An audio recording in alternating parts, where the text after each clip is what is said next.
পার্কিংয়ের প্লেস না থাকায় তারা রাস্তার উপর স্ট্যান্ড করে বসে আছে।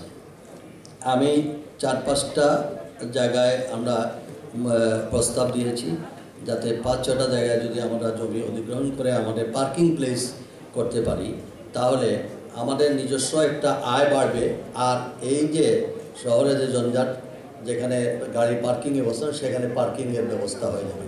তাতে করে আমাদের শহরটাও সৌন্দর্য বৃদ্ধি পাবে, তাদেরকেও একটা অ্যাকোমোডেশন করা যাবে, আবার এখান থেকে একটা আর্নিং আসবে। বৃহস্পতি, শুক্র, শনিবার ছাড়াও রবি সোমবারেও পর্যন্ত মাঝে মধ্যে এই এলাকা ভিজিট করতে আসে।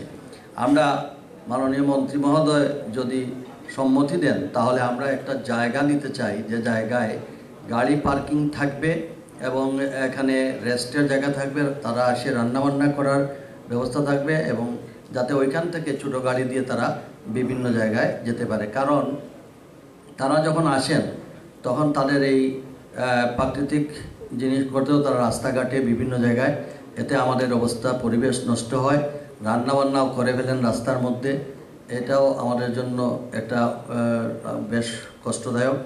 তাছাড়া আমাদের ছোটো ছোটো গাড়ি যারা চালায়, ফোর স্টক, লেগুনা, রিক্সা, তাদেরও আয় কমে যায়। কারণ বাস নিয়ে আসে ওনারা দরকার থেকে, আবার বাস নিয়ে ওনারা যান শাহপুরানে ওইখানে, তখন এই ছোটো যারা ট্রান্সপোর্ট ব্যবসা করে তারাও এখান থেকে বিমুখ হয়ে যায়।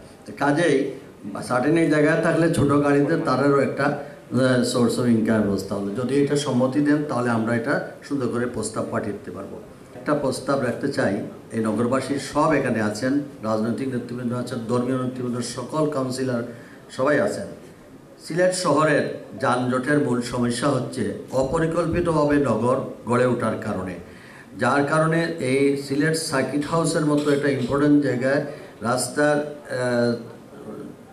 সার্কিট হাউসের সামনে থেকে কালীঘাট পর্যন্ত এখানে চালের আড়ত, পেঁয়াজের আড়ত, এগুলা এই বড় বড় আড়ত থাকার কারণে, হোলসেল মার্কেট থাকার কারণে এখানে ট্রাকরা এখানে বসে থাকে, যার জন্য এই রাস্তাটা জাম থাকে এবং আমাদের নদীর পাড়টা অকুপাইড হয় এবং এইটার কারণে আমরা বাকি সৌন্দর্যটা করতে পারি না। ঠিক তেমনি সুবানীঘাটের এখানে সবজি মার্কেট, সেই সবজি মার্কেটের অবস্থার কারণে আমাদের দুই দিকে ট্রাক থাকে, রাস্তাঘাটটা আমাদের যানজটের সৃষ্টি হয় এবং এটা ননসেন্স ক্রিয়েট হয়। ঠিক তেমনি আমাদের এই যে দক্ষিণ সুরমাতে ফলের আড়ত থাকার কারণে সমস্ত রেলওয়ে স্টেশন এবং এই আপনার এই মুক্তিযোদ্ধা চত্বর সহ এই জালপাড়া এলাকা এখানে, তা আমি প্রস্তাব দিচ্ছি, যেহেতু ট্রাক টার্মিনাল যেখানে আছে এখানে আমরা 20 একর জায়গার প্রস্তাব দিয়েছিলাম। আমার প্রস্তাব হলো ওইখানে যদি আমাদের হোলসেল মার্কেট সবটি চলে যায় এবং চলে গেলে ওইখানে আমাদের ট্রাকগুলা বাইরে থেকে মাল এনে তারা এই হোলসেল মার্কেট দিয়ে ট্রাক টার্মিনালে ঢুকে যাবে এবং ট্রাক টার্মিনালে আমরা ওয়ার্কশপ সহ অন্যান্য আদার ফ্যাসিলিটি, ড্রাইভারদের থাকা এবং ট্রান্সপোর্ট এখানে রেখে দেবো। তাহলে শহরে আর বড় বড় গাড়ি ঢুকবে না, তখন ওইখানে থেকে আমরা ছোট ছোট গাড়ি দিয়ে যাবে এবং শহরটা একদম নিট অ্যান্ড ক্লিন হয়ে যাবে, কোনো ধরনের যানজট থাকবে না, এটা পরিষ্কার পরিচ্ছন্ন একটা নগর হিসাবে গড়ে উঠবে।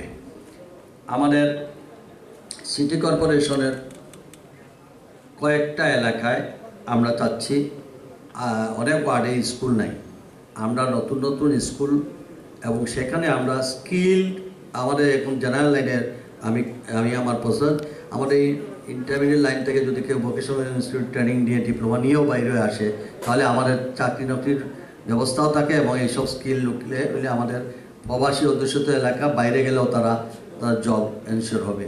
এর জন্য আমাদের কিছু কিছু জায়গায় জেলা প্রশাসককে যদি বলে ওনার সহায়তা এমনও পাচ্ছি, আরও কিছু যদি জমি জমা দেওয়া হয় তাহলে আমরা কিন্তু খাস জমি পাইলে এরকম স্কুল, কলেজ এগুলা করতে পারলে এই সিটি কর্পোরেশনের অনেকটা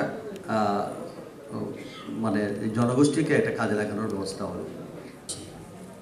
আমার 27টি ওয়ার্ডের সম্মানিত কাউন্সিলরদের কোনো স্থায়ী কোনো কার্যালয় নেই, যার জন্য তারা বিভিন্ন বাসা বাড়ি ভাড়া দিয়ে বা দোকান ভাড়া দিয়ে তারা যায়। এখন একটা স্থায়ী কার্যালয়ের জন্য আমি মনে করি 27টা ওয়ার্ডে 36 জন কাউন্সিলরের কার্যালয়, সংরক্ষিত আসনের 9 জন সহ তাদের একটা স্থায়ী কার্যালয় থাকলে মানুষ সহজেই তাদের কাছ থেকে ওয়ার্ড থেকে তারা সেবা পেতে পারে। এটার জন্য আমরা একটা প্রস্তাব দিয়েছি। আর আরেকটি প্রস্তাব হচ্ছে খেলার মাঠের জন্য মাননীয় মন্ত্রী মহোদয় পররাষ্ট্রমন্ত্রী বলছিলেন যে 3টি খেলার মাঠ দেওয়ার জন্য আমরা সেটা ডিপিপি করে পাঠিয়ে দিয়েছি। এখন আমাদের সিটি কর্পোরেশনকে স্বাবলম্বী করতে হলে 4টি আমাদের গরুর হাট আমি চাচ্ছি, ইস্ট ওয়েস্ট সাউথ নর্থ, এই 4টা জায়গায় যদি গরুর হাট, এতে আমাদের সিটি কর্পোরেশনের আয় হবে এবং আমাদের এই বাজার নিয়ে যেটা প্রতিবার কুরবানির সময় আসলে রাস্তাঘাটের উপর হাট বাজার বসে যায়, এতে সরকারও রেভিনিউ থেকে বঞ্চিত হয়, আমাদের রাস্তাঘাটও নষ্ট হয়, এতে নিয়ে চাঁদাবাজি হয়। আর এটা যদি হাট বাজার হয়ে যায় তাহলে কিন্তু আমাদের একটা, আর আমি মাননীয় মন্ত্রী মহোদয়কে বলছিলাম সিলেটে আমাদের স্লটার হাউস নেই, কয়েকটা স্লটার হাউস দিলে পরে আমাদের এখান থেকে আমাদের আর্নিংয়ের একটা ব্যবস্থা হবে। তিনি আমাকে বলেছেন অবশ্যই এটা আমি প্রস্তাব দেওয়ার জন্য।